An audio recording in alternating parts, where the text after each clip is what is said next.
Oke, baik izin memulai. Assalamualaikum warahmatullahi wabarakatuh. Waalaikumsalam warahmatullahi Baik, wabarakatuh. pada pertemuan kita kali ini, jadi kami dari kelompok 5, di sini kami akan membahas materi mengenai teknik pengumpulan data serta validitas dan reliabilitas untuk mata kuliah statistika dan statistika pendidikan. Tentunya yang saya hormati di sini dosen pengampu mata kuliah statistika pendidikan yaitu Bapak Nurdin Kamil MPD dan juga Ibu Dr. Ruri Tria Astika MPD. Mungkin sebelum kita mulai ke materi, perkenalkan saya Mahina Risi Patricia. Saya sebagai moderator, kemudian saya persilahkan kepada rekan-rekan saya untuk memperkenalkan diri.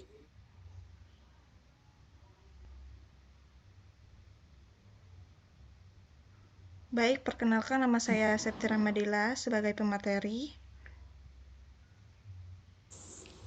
Saya Anggun Nur Anissa sebagai pemapar materi.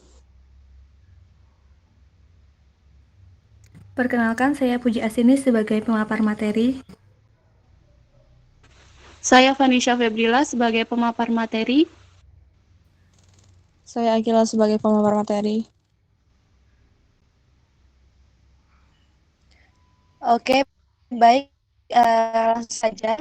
Jadi di sini mengenai materi kita teknik pengumpulan data serta validitas dan reliabilitas. Nah, di sini ada beberapa materi yang akan kita bahas. Ada kurang lebihnya ada 7 materi. Yang pertama adalah teknik pengumpulan data statistik, kemudian ada skala pengukuran data, ada analisis data kuantitatif, validitas instrumen, reliabilitas instrumen, kemudian ada hipotesis dan pengajuan hipotesis serta tarif signifikan. Kemudian yang terakhir adalah contoh teknik pengumpulan data yang validitas dan reliabilitas. Mungkin tanpa berlama-lama lagi, kita langsung saja ke materi kita yang pertama, yaitu mengenai teknik pengumpulan statistik. Oke, seperti yang kita ketahui kalau kita sudah membahas mengenai penelitian, pastinya tidak akan terlepas dari pengumpulan data karena dari data inilah yang akan kita olah melalui statistik, kemudian kita akan mendapatkan hasilnya berupa tabel, grafik, dan lain-lain. Nah, jadi istilah pengumpulan ini juga ternyata merujuk pada pengertian perolehan dan juga pengolahan awal yang berhubungan dengan konsep sumber atau asal. Pengumpulan data menentukan tingkat keberhasilan pengelolaan dan selanjutnya. Nah, di sini juga ada beberapa pengertian dari para ahli, dari Fadilah, dari Waruwu, kemudian ada juga dari Supriyadi mengenai pengertian dari teknik pengumpulan data. Tetapi pada dasarnya, kalau kita berbicara mengenai teknik pengumpulan data, di sini berarti ada beberapa hal yang kita lakukan untuk memperoleh atau mendapatkan informasi, bisa berupa deskripsi atau angka. Nah, kemudian di sini ada tahap-tahapan dalam proses pengumpulan data. Yang pertama itu ada meninjau literatur dan berkonsultasi dengan ahli. Jadi perlunya kita melakukan proses atau tahap pertama yang harus dilakukan untuk mengumpulkan data, yaitu dengan mengumpulkan berbagai informasi yang berhubungan dengan masalah penelitian. Mungkin kita bisa menemui para ahli untuk mempertanyakan bagaimana keberlanjutan penelitian kita. Untuk yang selanjutnya, yang kedua ini adalah pendekatan terhadap kelompok masyarakat. Jadi jika kita membutuhkan informasi dari masyarakat, maka perlunya kita untuk mendekatkan diri kepada kelompok masyarakat itu sendiri. Kemudian yang ketiga adalah membina hubungan yang baik dengan responden. Karena kita memerlukan data, kita memerlukan angka, maka disinilah hubungan yang kita jalin dengan responden ini sangatlah penting. Untuk yang selanjutnya, untuk yang keempat ini adalah uji coba instrumen. Jadi untuk tahapan yang selanjutnya ini yang harus dilakukan adalah melakukan uji coba instrumen penelitian pada kelompok masyarakat yang merupakan bagian dari populasi. Populasi bukan sama artinya di sini responden secara menyeluruh, bukan sampel yang kita ambil. Nah, untuk yang selanjutnya yang kelima adalah merumuskan dan menyusun pertanyaan. Jadi setelah instrumen yang sudah didapatkan disusun dalam bentuk pertanyaan yang relevan dengan tujuan penelitian, pertanyaan yang dirumuskan harus mendukung makna yang signifikan dan substansif. Jadi kalau kita sudah tahu penelitian apa yang akan kita lakukan, maka kita perlu menyusun dan merumuskan pertanyaan yang akan kita berikan kepada responden kita nantinya. Nah, untuk yang selanjutnya mencatat dan memberi kode. Jadi setelah instrumen penilaian disiapkan, perlunya dilakukan pencatatan terhadap data yang dibutuhkan dari setiap responden. Berbagai informasi yang diperoleh ini perlu dicatat guna memudahkan proses penulisan. Untuk yang ketujuh, di sini ada cross checking, kemudian ada validitas dan reliabilitas.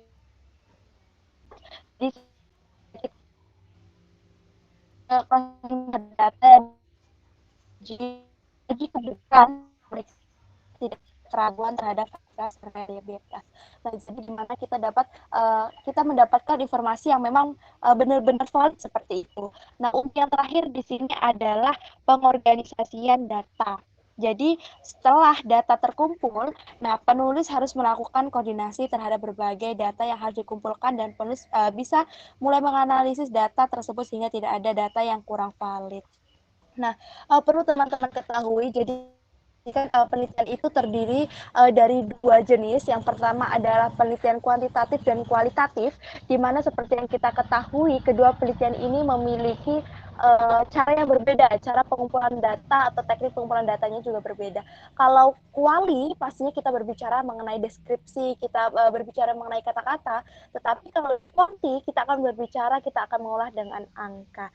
Nah, untuk pendekatan kuantitatif, di sini untuk jenis pengumpulan datanya itu yang pertama ada tes, misalnya itu mungkin pada tes pretest, post-test. Nah, itu kita akan menggunakan tes. Untuk selanjutnya adalah kuesioner angket. Nah, untuk kuesioner angket ini ada beberapa jenis juga.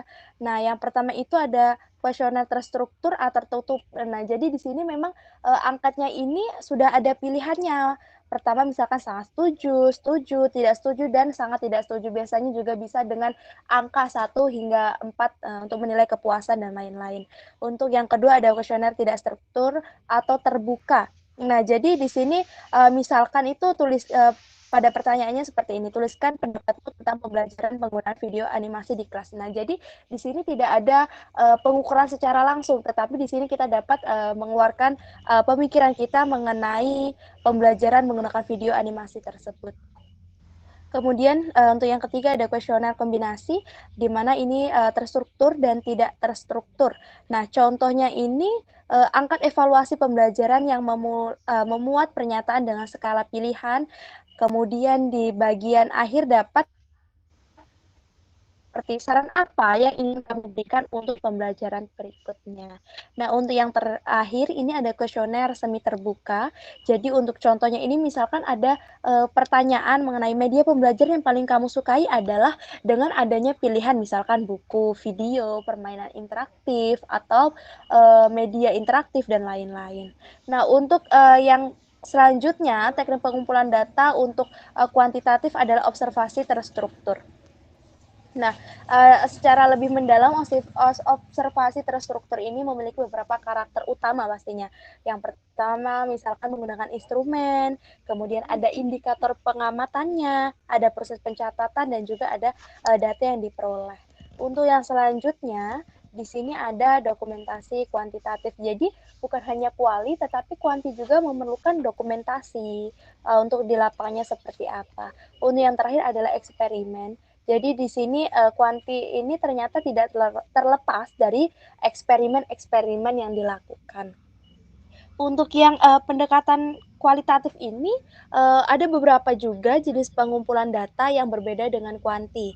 Yang pertama ada wawancara mendalam. Mungkin kalau di kuali tadi kita masih berbicara mengenai angka, tetapi di sini kita sudah menemui responden secara langsung, kita memberikan pertanyaan-pertanyaan secara langsung berupa wawancara. Kemudian di sini juga kita perlu memikirkan bagaimana perencanaannya, pelaksanaannya, dan juga evaluasi dari wawancara tersebut. Kemudian yang selanjutnya adalah observasi partisipasi. Selanjutnya setelah itu ada dokumentasi kualitatif. Mungkin itu saja mengenai materi teknik pengumpulan data kualitatif dan kuantitatif dari saya. Untuk selanjutnya di sini ada materi mengenai skala pengukuran data. Dalam hal ini akan dijelaskan oleh rekan saya Safety. Kepada rekan saya Safety, saya persilahkan. Baik, terima kasih kepada moderator. Izin sebelumnya di sini saya akan menjelaskan mengenai skala pengukuran data. Sebelum itu kita harus mengetahui apa itu skala pengukuran. Nah, skala pengukuran merupakan pedoman atau acuan dalam proses pemberian nilai terhadap variabel penelitian agar data yang diperoleh dapat diukur secara sistematis dan dianalisis dengan metode statistik yang sesuai. Lalu kita akan melihat jenis-jenis dari skala pengukuran data. Yang pertama itu ada skala nominal. Nah, skala nominal ini adalah mengklasifikasikan objek, individu, atau fenomena dalam kategori-kategori tertentu yang berdasarkan kesamaan karakteristik yang dimiliki. Nah, contohnya itu di sini penerapan skala nominal dalam penelitian manajemen pendidikan dapat dilihat pada identifikasi karakteristik responden. Misalnya, digunakan instrumen berupa pertanyaan seperti jenis kelamin responden laki-laki atau perempuan. Lalu selanjutnya itu ada skala ordinal. Nah, skala ordinal ini adalah pengukuran yang tidak hanya mengelompokkan data ke dalam kategori, tetapi juga menunjukkan adanya urutan atau tingkatan antar kategori tersebut. Untuk contoh dari skala ordinal ini, yang pertama itu sering digunakan untuk menggambarkan peringkat atau level tertentu. Jadi di sini contoh itu untuk mengetahui tingkat kepuasan guru terhadap kepemimpinan kepala sekolah ataupun juga menilai kepuasan terhadap media ataupun sebagainya. Nah, contohnya di sini tuh pilihannya tuh misalnya yang pertama itu sangat puas, cukup puas, kurang puas dan tidak puas. Lalu selanjutnya itu ada skala interval. Oke, untuk skala interval adalah skala pengukuran yang memiliki urutan dan jarak yang sama antar nilai, namun tidak memiliki titik nol atau absolut. Nah, untuk contoh skala interval ini adalah misalnya itu dalam nilai tes IPAS. Itu nilainya dari 0 sampai ke 100.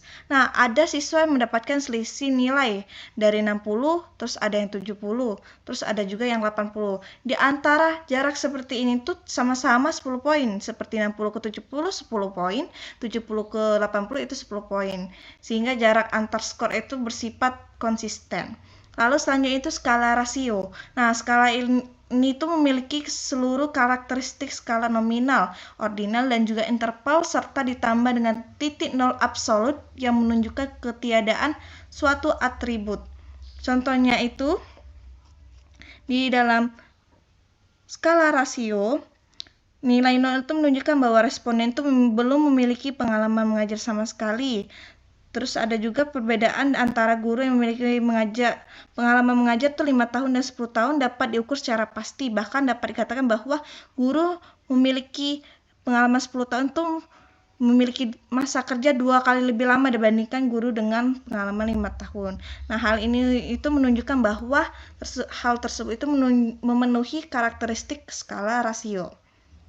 Nah, hubungan skala pengukuran tadi dengan teknik statistika itu, yang pertama, dari skala nominal tadi bahwa teknik statistika yang digunakan untuk skala nominal ini sesuai untuk data adalah statistika deskripsi sederhana seperti frekuensi, persentase, dan modus.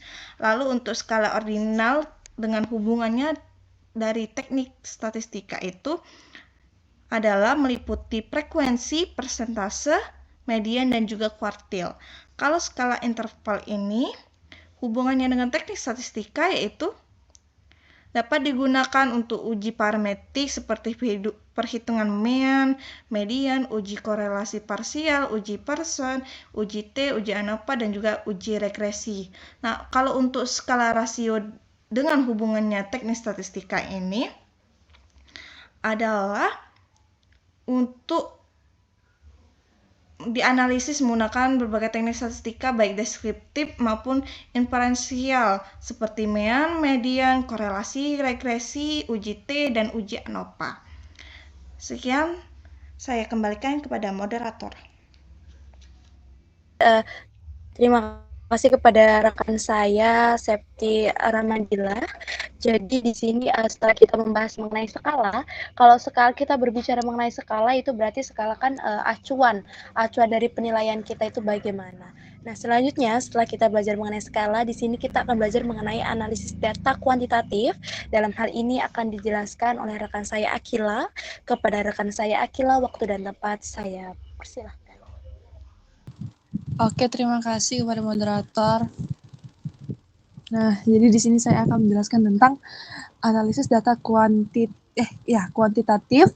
Nah, jadi analisis data kuantitatif ini merupakan tahap yang krusial ya dalam penelitian untuk mengolah data mentah menjadi informasi yang bermakna dan dasar penarikan kesimpulan ilmiah. Nah, kalau berbicara tentang soal kuantitatif itu pasti berbicara tentang angka dan berpusat pada angka. Jadi analisis data kuantitatif berfokus pada pengelolaan data berbentuk angka dengan menggunakan teknik statistik.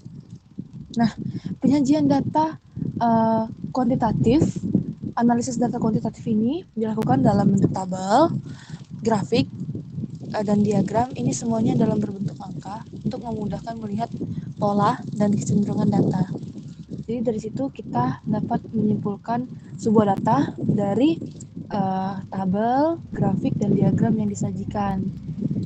Nah, tahap awal analisis data kuantitatif diikuti. Yang pertama itu ada editing, yaitu memeriksa kelengkapan data. Yang kedua itu ada coding, memberi kode data. Yang ketiga itu ada tabulasi, menyusun data ke dalam tabel. Jadi setelah kita memeriksa kelengkapan data, memberi kode, kemudian kita memasukkan data ke dalam tabel. Nah, kemudian statistik deskriptif digunakan untuk menggambarkan data seperti rata-rata, median, modus. Nah, jadi dari rata-rata data yang ingin kita cari, yang ingin kita jumlahkan, median, modus. Nah, median itu nilai tengah, modus itu nilai yang sering muncul. Kemudian itu ada frekuensi dan persentase. Jadi frekuensi itu seberapa seringnya muncul data pada statistik yang akan kita cari. Nah, kemudian rentang dan standar deviasi. Kemudian ada pengujian hipotesis, merupakan tahap lanjutan menggunakan statistik inferensial untuk menarik kesimpulan dan melakukan generalisasi ke populasi. Kemudian yang terakhir itu ada pemilihan teknik analisis harus sesuai dengan jenis data, jumlah variabel, dan desain penelitian agar hasilnya valid dan reliable. Dah, saya kembalikan kepada moderator.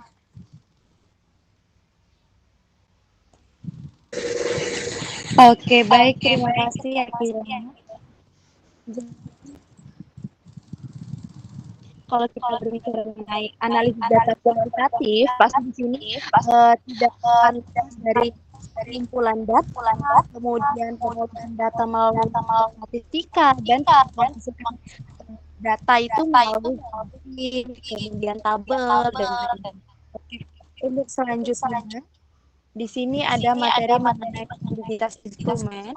Dalam hal ini akan dijelaskan nanti oleh rekan saya, Vanessa, pada rekan saya waktu dan hasil. Terima kasih kepada moderator. Materi yang selanjutnya yaitu validitas instrumen. Validitas merupakan ukuran yang menunjukkan tingkat keabsahan atau kesahihan suatu instrumen. Nah, dengan demikian, pengujian validitas berkaitan dengan sejauh mana instrumen tersebut mampu menjalankan fungsinya secara tepat. Nah, suatu alat ukur itu dinyatakan valid apabila benar-benar mengukur apa yang seharusnya diukur. Sebagai contoh, untuk mengetahui berat suatu benda, maka yang digunakan yaitu timbangan sebagai alat ukur yang sesuai. Kemudian selanjutnya ada jenis validitas. Yang pertama yaitu validitas isi atau content validity. Validitas isi adalah kemampuan sebuah instrumen dalam mengukur isi atau konsep yang harus diukur. Artinya, alat ukur atau instrumen tersebut mampu mengungkap isi suatu konsep atau variabel yang hendak diukur. Nah, biasanya validitas isi ini divalidasi oleh seorang ahli atau expert judgment seperti guru ataupun dosen. Selanjutnya yaitu validitas konstruk atau konstruk validity.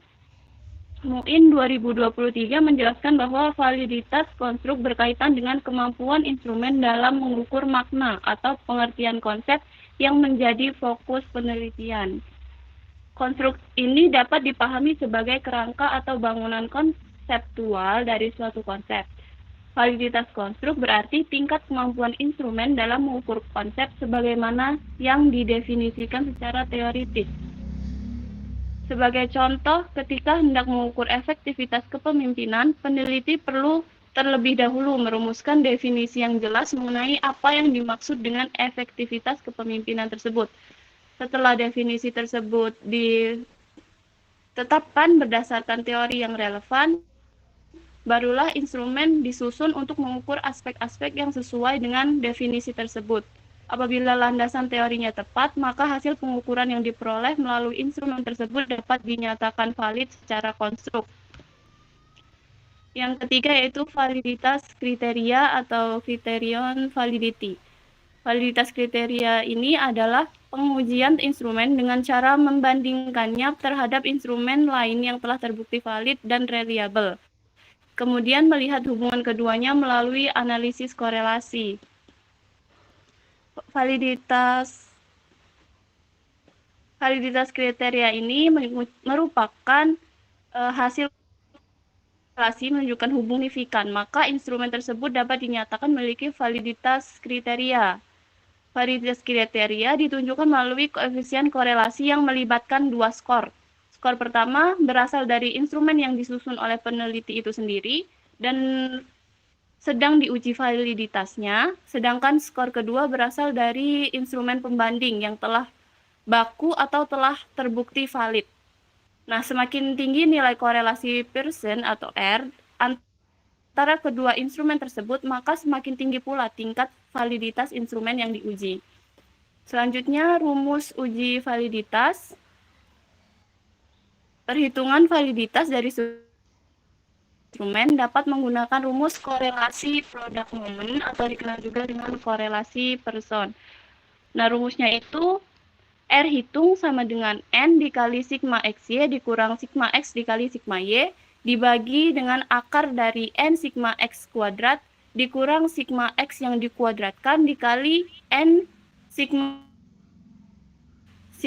Y yang dikuadratkan. Dengan keterangan yaitu R hitung merupakan koefisien korelasi, X merupakan skor tiap butir soal atau item, Y merupakan skor total, dan N merupakan banyaknya responden. Nah, adapun kriteria keputusan yaitu suatu butir soal dinyatakan valid apabila memenuhi 3 kriteria ini. Yang pertama, apabila koefisien korelasi product moment lebih dari 0,3. Yang kedua, apabila koefisien korelasi product moment lebih besar daripada R tabel, di mana alfa sama dengan N-2, di mana N yaitu jumlah sampel, dan yang ketiga, nilai signifikan kurang dari sama dengan alfa. Koefisien korelasi ini merupakan R hitung yang akan dicari tadi. Sekian dari saya kembalikan kepada moderator. Terima kasih kepada rekan saya Vanisha mengenai materinya yaitu validitas instrumen. Jadi setelah kita membahas mengenai validitas instrumen, di sini kita akan melanjutkan materi kita yaitu mengenai reliabilitas instrumen. Oke, dalam hal ini akan langsung dijelaskan oleh rekan saya Anggun Nuranisa. Kepada rekan saya Anggun Nuranisa, saya persilahkan. Baiklah, selanjutnya yaitu materi tentang reliabilitas instrumen. Nah, reliabilitas instrumen ini merupakan salah satu karakteristik penting dalam suatu instrumen penelitian yang berkaitan dengan tingkat konsistensi hasil pengukuran. Instrumen dikatakan reliable apabila memberikan hasil yang relatif sama ketika digunakan berulang kali dalam kondisi yang serupa.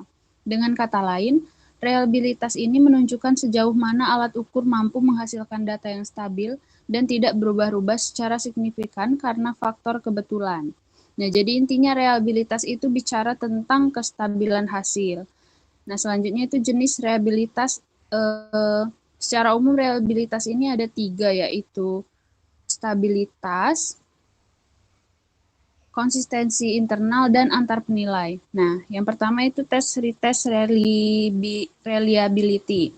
Reliabilitas ini mengukur konsistensi skor dengan cara memberikan instrumen yang sama kepada responden yang sama dalam 2 waktu yang berbeda, kemudian hasilnya dikorelasikan untuk melihat tingkat kestabilannya. Selanjutnya yang kedua itu internal consistency reliability. Nah, internal consistency reliability ini menunjukkan sejauh mana butir-butir dalam suatu instrumen saling berkolerasi dan secara bersama-sama mengukur konstruk yang sama. Lalu yang ketiga itu iterator reliability. Nah, itu digunakan apabila proses penilaian melibatkan lebih dari satu penilai seperti dalam observasi atau penilaian kerja, mengukur tingkat kesepakatan antara para penilai dalam memberikan skor terhadap objek yang sama. Next. Selanjutnya itu rumus reliabilitas. Yang pertama itu rumus Cronbach-Alpha. Nah, rumus jumlah item dibagi jumlah item dikurang 1 dalam kurung 1 dikurang varians masing-masing item per varians total score. Nah, yang kedua rumus Coder-Richardson 20 atau KR20, yaitu jumlah item dibagi 1 dalam kurung jumlah item dibagi jumlah item dikurang 1 di dalam kurung 1 dikurang proporsi jawaban benar dan proporsi jawaban salah, yaitu dengan rumus Q sama dengan 1 dikurang P, atau proporsi jawaban salah sama dengan 1 dikurang proporsi jawaban benar per varians total. Nah, rumus yang ketiga yaitu rumus Spearman-Brown, sama dengan 2 kali korelasi antara 2 bagian tes per 1 ditambah korelasi antara 2 bagian tes. Next. Selanjutnya itu yang terakhir kriteria interpretasi reliabilitas instrumen. Nah, kriteria interpretasi reliabilitas instrumen dilakukan setelah koefisien reliabilitas diperoleh, misalnya melalui Cronbach-Alpha atau KR20. Nilai reliabilitas berada pada rentang 0 sampai 1. Semakin mendekati 1 menunjukkan konsistensi instrumen yang semakin tinggi. Dalam penelitian pendidikan, nilai reliabilitas lebih dari sama dengan 0,70 umumnya dianggap layak digunakan. Sedangkan nilai di bawah 0,60 dinilai kurang memadai dan perlu revisi. Secara umum, interpretasi reliabilitas dapat dikelompokkan sebagai berikut. Yang pertama itu 0,90 sampai 1,00 yaitu sangat tinggi. Yang kedua 0,70 sampai 0,89 itu tinggi. Lalu 0,50 sampai 0,69 itu cukup, dan yang terakhir itu kurang dari 0,50 yaitu rendah. Nah, jadi semakin mendekati 1 berarti instrumen itu semakin reliable atau konsisten. Baik, itu saja materi reliabilitas instrumen. Saya kembalikan kepada moderator. Baik, terima kasih kepada rekan saya Anggun. Jadi sudah dijelaskan oleh Anggun mengenai materi reliabilitas instrumen. Nah, selanjutnya di sini kita akan membahas mengenai hipotesis dan pengujian hipotesis serta taraf signifikan. Nah, dalam hal ini akan langsung dijelaskan oleh rekan saya Puji Astini. Kepada rekan saya Puji Astini, saya persilahkan. Baiklah, terima kasih kepada moderator. Di sini saya akan menjelaskan mengenai hipotesis dan pengujian hipotesis serta taraf signifikan. Yang pertama yaitu mengenai hipotesis, di mana hipotesis ini merupakan dugaan atau jawaban sementara terhadap masalah penelitian yang kebenarannya harus diuji secara ilmiah.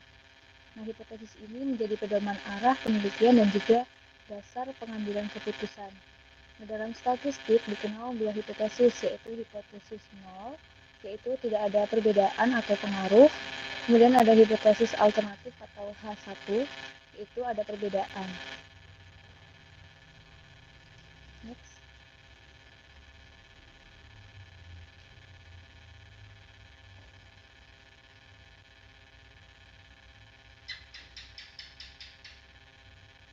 Next.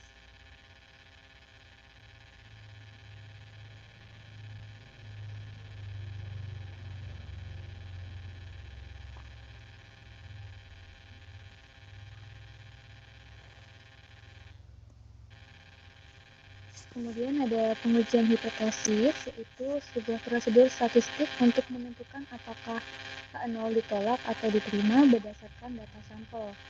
Nah, hipotesis ini harus dirumuskan dalam bentuk kuantitatif atau hipotesis statistik agar dapat diuji. Nah, bentuk hipotesis alternatif ini menentukan jenis uji. Itu ada dua jenis uji, yaitu uji satu arah atau one tail, itu ada arah perbedaan tertentu, dan juga uji dua arah atau two tail, hanya menyatakan ada perbedaan tanpa arah. Kemudian dalam pengujian hipotesis ini terdapat dua kesalahan, yaitu ada kesalahan tipe 1 atau alpha, yaitu menolak H0 padahal H0 benar. Kemudian ada kesalahan tipe 2 atau beta, yaitu menerima H0 padahal H0 salah. Next.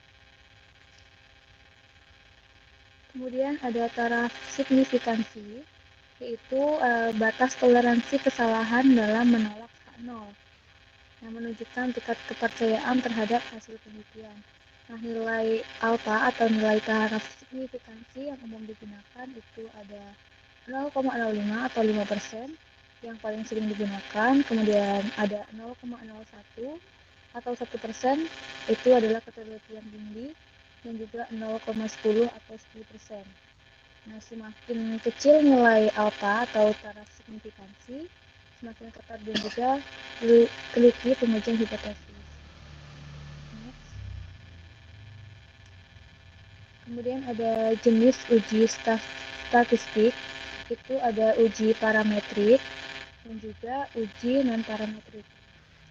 Untuk uji parametrik ini merupakan suatu metode pengujian statistik yang digunakan dalam asumsi bahwa data yang dianalisis mengikuti distribusi tertentu, umumnya distribusi normal. Nah, uji ini berlaku jika data memenuhi beberapa asumsi dasar mengenai parameter populasi seperti kenormalan, homogenitas varian, dan juga penggunaan skala interval atau rasio. Nah, ada beberapa jenis uji parametrik, itu ada uji T, di mana uji ini digunakan untuk membandingkan rata-rata dua kelompok independen atau berpasangan. Kemudian ada ANOVA. Nah, uji ini digunakan untuk membandingkan rata-rata lebih dari dua kelompok, dan juga ada regresi linear, atau uji parametrik ini menilai hubungan antara dua variabel atau lebih. Kemudian ada uji non-parametrik, itu teknik pengujian statistik yang tidak mengisyaratkan asumsi distribusi tertentu pada data yang dianalisis. Nah, di sini ada jenis-jenis uji non-parametrik.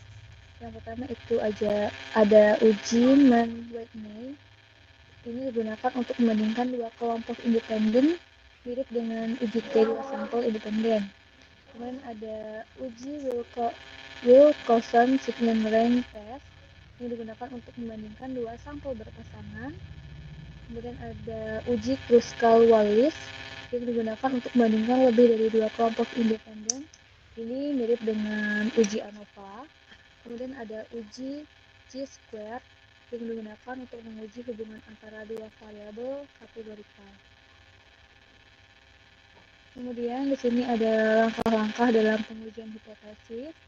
Yang pertama tentunya yaitu menyusun hipotesis terlebih dahulu, kemudian menentukan tingkat signifikansi, kemudian memilih jenis uji statistik dan juga menyusun daerah penolakan serta menghitung statistik uji. Mungkin itu penjelasan dari saya. Kemudian saya kembalikan kepada moderator. Baik, terima kasih kepada rekan saya Puji. Jadi Puji tadi sudah menjelaskan mengenai hipotesis dan pengujian hipotesis serta taraf signifikan. Nah, untuk yang selanjutnya di sini kita akan membahas mengenai contoh pengaplikasian untuk uji validitas dan reliabilitas secara langsung di Excel dan SPSS. Nah, untuk pengaplikasiannya ini akan dijelaskan langsung oleh rekan saya Sefti Ramadillah. Kepada rekan saya Septi, saya persilahkan. Baik, terima kasih moderator. Izinkan saya untuk mengaplikasikan uji validitas dan reliabilitas di Excel dan juga SPSS. Halo semuanya, tadi udah dijelaskan oleh rekan kelompok mengenai teknik pengumpulan data, skala pengukuran data, dan juga analisis data kuantitatif, serta validitas dan juga reliabilitas. Nah, untuk sekarang, saya akan menunjukkan bagaimana pengaplikasiannya di Excel dan juga SPSS untuk uji validitas dan juga reliabilitas. Oke, di sini sudah ada contoh 30 responden dengan 9 pernyataan. Pertama-tama, kita jumlahkan dulu setiap satu responden dengan 9 pernyataan tadi dengan menggunakan rumus sum. Oke, jika sudah ditekan rumus sum, kita tekan pernyataan 1 dari responden 1. Kita tarik sampai ke pernyataan 9. Jika sudah, kita enter. Oke, jika sudah selesai, sudah selesai menjumlahkan yang responden 1, kita boleh tarik ini sampai ke bawah, sampai ke responden 30 untuk melihat total jumlahnya. Oke, jika sudah semua, kita lanjut untuk melakukan uji validitas dan juga reliabilitas. Nah, oke. Setelah itu, kita lihat dulu di keterangan ini, di uji validitas, apabila nilai R hitung lebih besar daripada nilai R tabel, maka pernyataan valid. Apabila nilai R hitung lebih kecil dari R tabel, maka pernyataan tidak valid. Nah, R tabel ini kita bisa mendapatkannya dengan searching di Google sesuai dengan jumlah responden masing-masing. Kalau di sini untuk total responden 30, R tabelnya itu adalah 0,361. Oke, setelah itu kita cari dulu validitas, uji validitasnya dengan korelasinya menggunakan rumus Corel. Oke, rumus Corel. Nah, di rumus Corel ini meminta array 1. Array 1 ini kita melakukannya di pernyataan 1 dari responden 1 sampai responden 30. Kita tekan dulu. Oke, jika sudah ditekan, kita lanjut drag ke bawah. Oke. Sudah dapat array 1, kita tekan koma.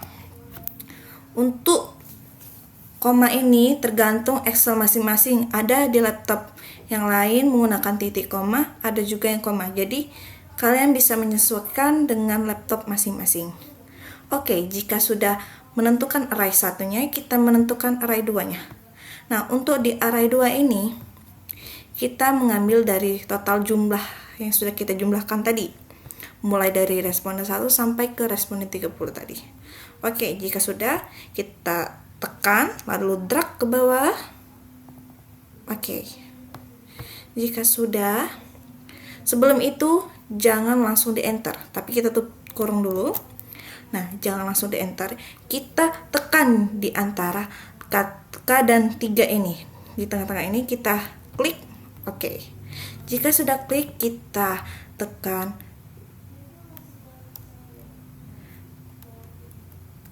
Fn dan F4 bersama-sama. kita lakukan juga di antara K dan 32 ini. Oke, tekan Fn dan F4 secara bersama-sama. Oke, ini adalah untuk mengunci dari array jumlah ini agar kalau kita mendrag hasil dari correlation dari pernyataan satu ini sampai ke ujung sini tidak berubah hasilnya, tidak ada terjadi kesalahan. Maka dari itu kita perlu menguncinya. Oke, jika sudah selesai dikunci menggunakan Fn dan juga F4, kita bisa tekan enter. Oke, jika hasilnya sudah keluar, ini bisa ditarik ke samping. Oke, ini adalah hasilnya. Jika sudah didapatkan correlationnya, kita menentukan keputusannya dari pernyataan 1 sampai pernyataan 9 ini apakah valid atau tidak. Oke, untuk melakukan keputusannya ini, kita bisa melakukan dengan rumus if. Oke, rumus if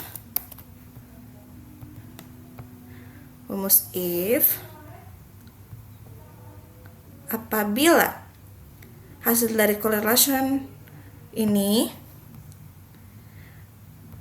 lalu lebih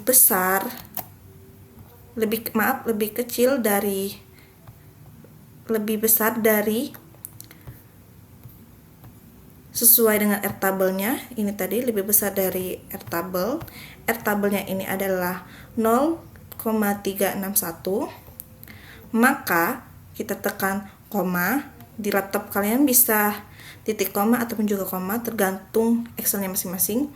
Setelah itu kita beri tanda petik valid. Jika kita sudah menekan valid, ini kita tekan koma lagi dan tanda petik lagi, tidak valid. Oke. Jika sudah, kita bisa tutup kurung dan enter. Lihat di sini hasilnya adalah valid. Kita drag dulu ke samping. Oke. Di sini hasilnya semuanya valid. Karena dari correlation dan R table ini, bahwa correlation ini hasilnya itu lebih besar daripada R table, yang dimana correlationnya itu 0,5376 lebih besar daripada 0,361. Begitu juga sampai ke samping. Nah, misal saya ganti yang ini menjadi 1. Nah, maka ada beberapa hasilnya tidak valid. Contohnya di sini. Jadi kita perlu kembalikan lagi seperti awal, ya, valid. Oke.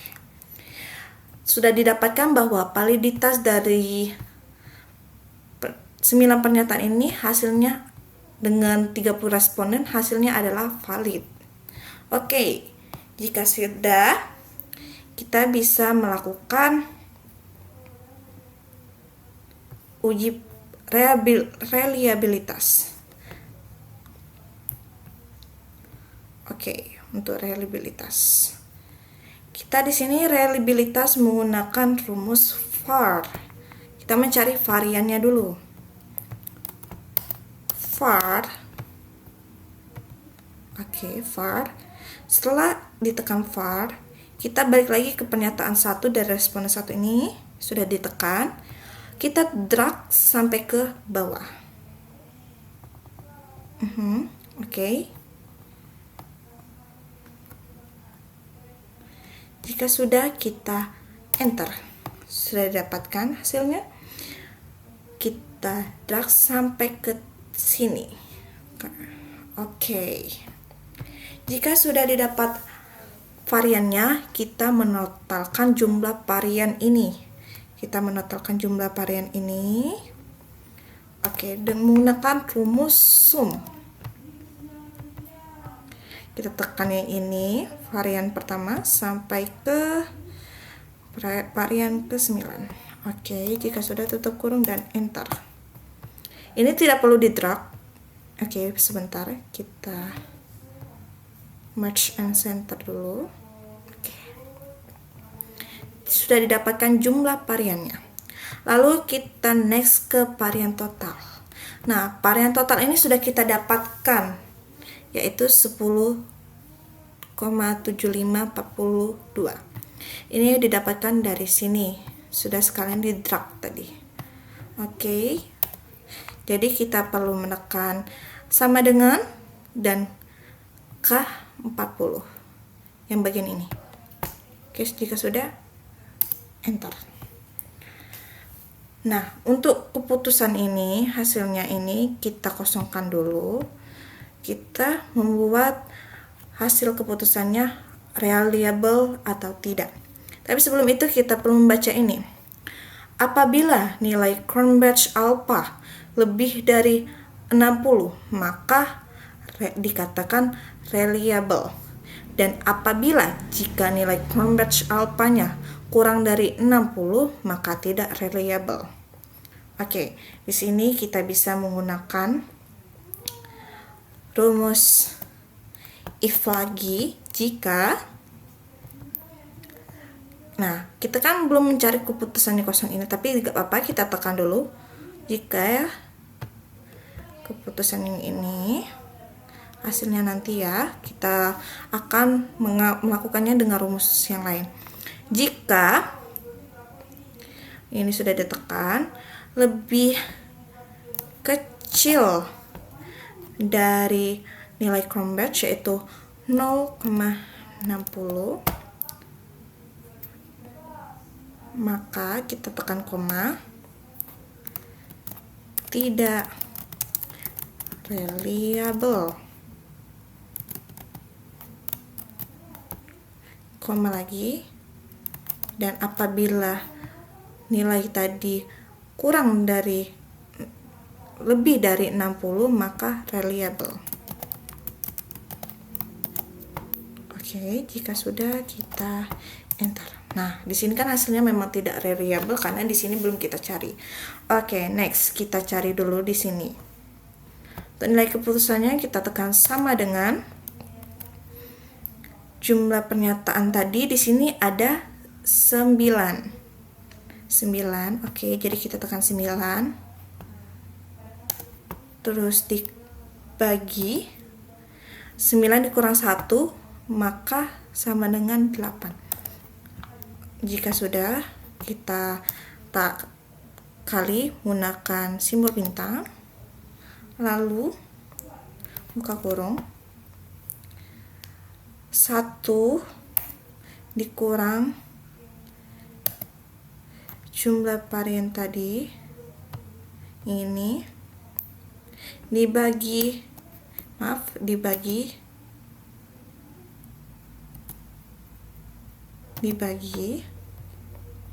dengan varian total,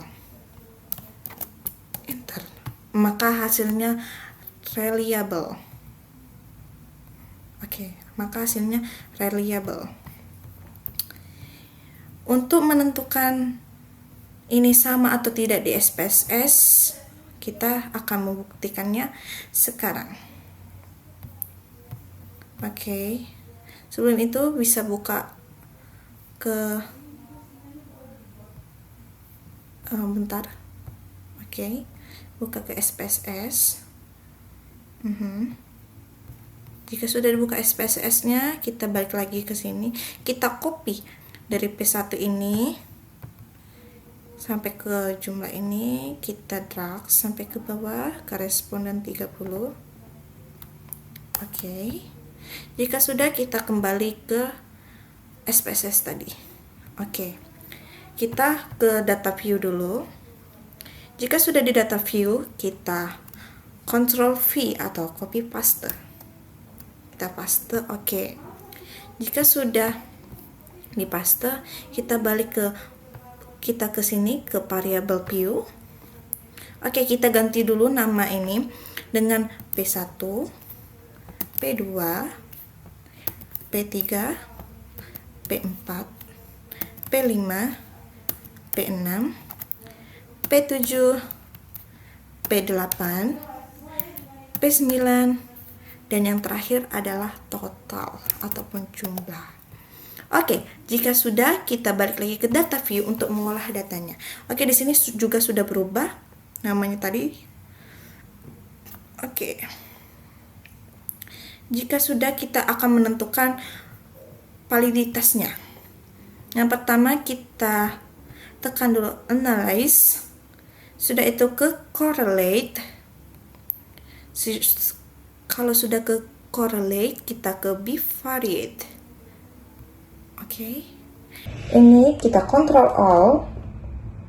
Jika sudah sebelah sini kita control all, kita pindahkan ke variabel dengan menekan tanda panah ini. Oke, jika sudah, pastikan correlation coefficients yaitu persen, dan jika sudah kita tekan oke. Oke, di sini sudah hasilnya sudah keluar. Kita samakan dengan di Excel untuk di totalnya ini bagaimana. Excel. Oke. Jika sudah di Excel, kita lihat bagian validitas ini dengan correlation tadi yang total. Kita lihat pernyataan satunya 0,538, di sini 538. Oke, di sini juga 378, 728, 535, 671, 550. Oke, sebentar. 550. 550. Oke, sudah 550. 062. 0620. 0618 dan 0478. Oke, berarti di sini hasil dari Excel dan juga SPSS itu sama ya teman-teman. Oke, jika sudah, kita balik lagi ke data tadi. Oke, jika sudah, kita mau langsung menguji ke reliabilitasnya. Yang pertama itu kita tekan analysis. Oke, sudah ke analysis, kita ke scale. Sekali lagi ke scale. Sudah ke scale, kita ke reliability analysis. Oke, di sini kita ambil P1, P2, P3, P4, P5, P6, P7, P8, P9. Oke, jika sudah, pastikan ini modelnya model alpha, karena kita menggunakan alpha control batch.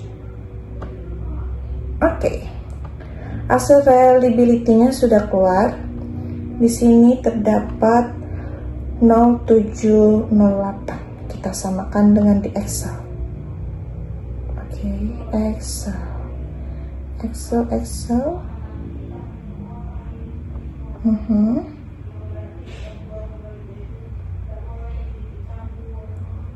Oke, sebentar, kita balikan ini.